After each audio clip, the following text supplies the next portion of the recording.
Hello, my dear student. Today I will teach you computer graphics and the topic is discrete cosine transform. Discrete cosine transform. Why actually it is required?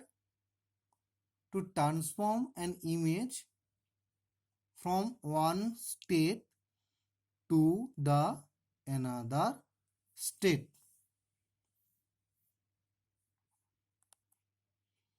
When image is transformed from one state to another state, then some pixel values may be loose.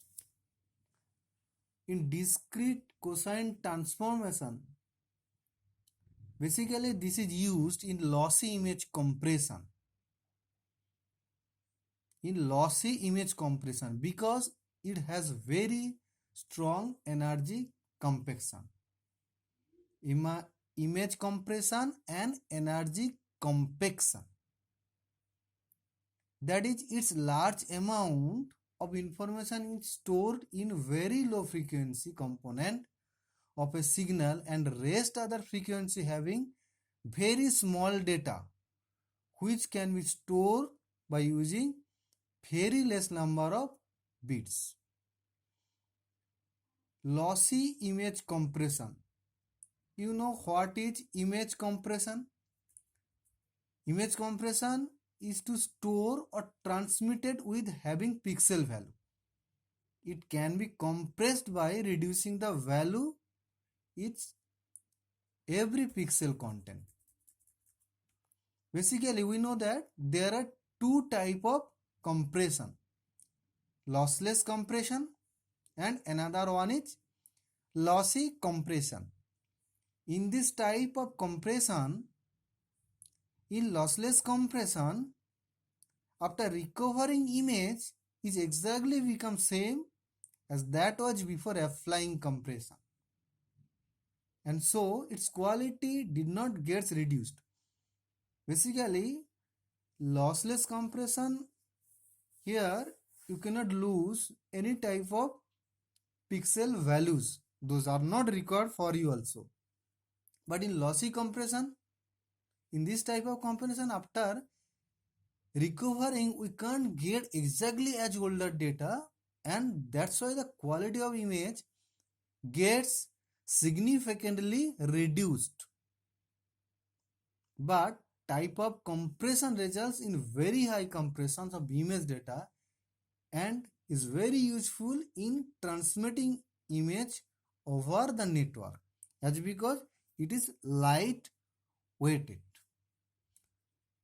Already also you have idea what is energy compaction. It is required also. That means any transform applied on an image transfer the high frequency component at the lower energy end and low frequency components towards high energy end. Energy compaction, this can be used as an advantage in image relatively by eliminating the coefficients which do not contribute significantly.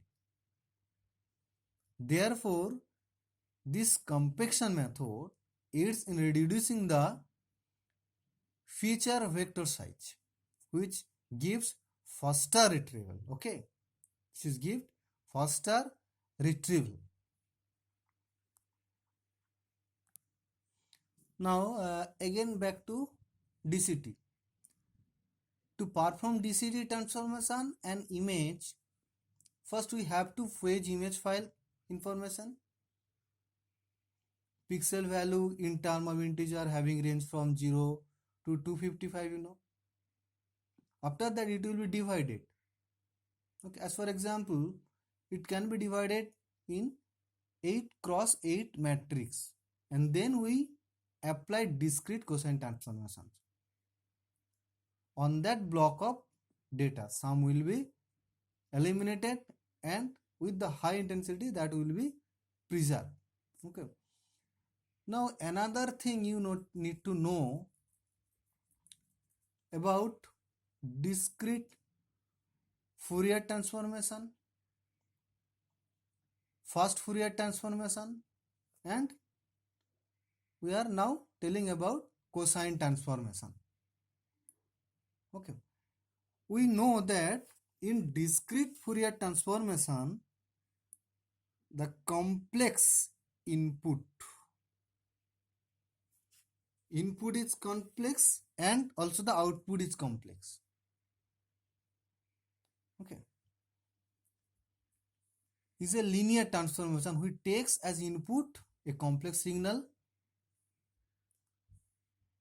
and gives as output as a complex signal. This is Fourier transformation. Mainly it work with on that. First Fourier transformation basically is a collection algorithm for first Fourier computation of the DFT. Firstly, the inputted value is taken from the Fourier transformation, and the data for Fourier transformation will be optimized. Already we know what is happening in cosine transformation. Now just I like to encode it very simple manner.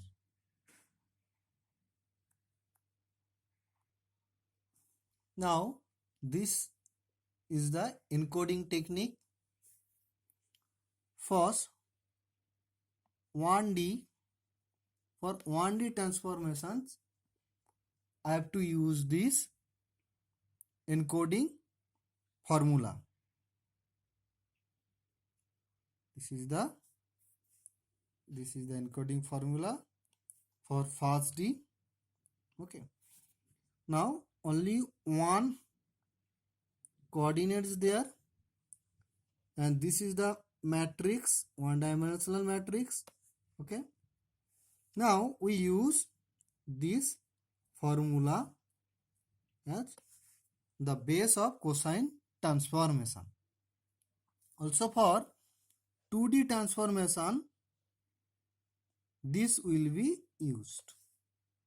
Okay, now this one is the matrix and another one is the matrix for I and j elements. Okay, and after derivation we will reach to this point.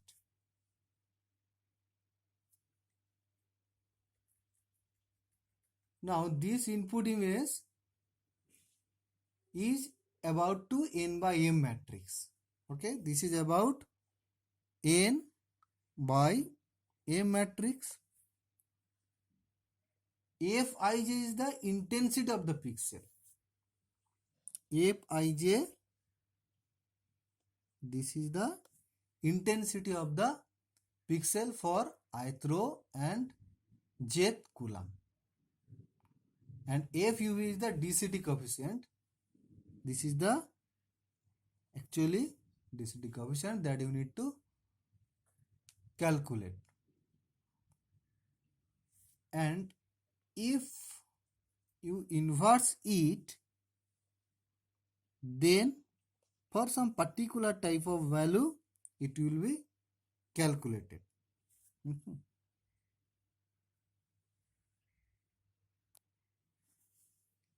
Now just you can see this is the spatial domain. In a linear way it will be work, and after that you will get the frequency domain.